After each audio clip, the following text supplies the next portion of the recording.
Viral भयो हेर्नुहोस्। ल हेर्नुहोस् त हाम्रो माननीय आशिका तामाङज्यू केरा बोकेर भाइरल हुनुभएकोमा कति गर्व गर्नु भएको छ। अनि जनताहरू चाहिँ केरा बोक्नु परेन, माननीयको फलो गर्नुपर्छ कि पर्दैन? अझ उहाँले कति राम्रो कुरा बताउनु भएको छ म हेरिरहेको छु। पर्सेन्ट फेरि अब अर्को एउटा फेरि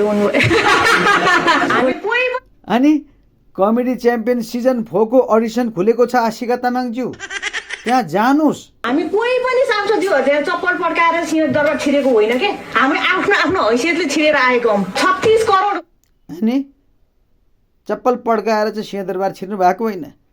चप्पल पड्काएर छिरेको भए पो भ्रष्टाचार गर्छन्। आफ्नो आफ्नो हैसियत पहिले बनाएर टन्न पैसा कमाएर छिर्नु भएको। उहाँहरूले त राम्रो मात्रै गर्नुहुन्छ।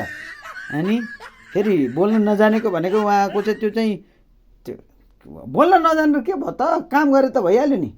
पहिलाको सांसदले पो बोल्न पनि जान्न पर्थ्यो, काम पनि गर्नु पर्थ्यो। अहिलेको त किन बोल्न जान्नु पर्यो कि? जे बोले नि फरक पर्दैन। 62% फेरि अब अर्को एउटा फेरि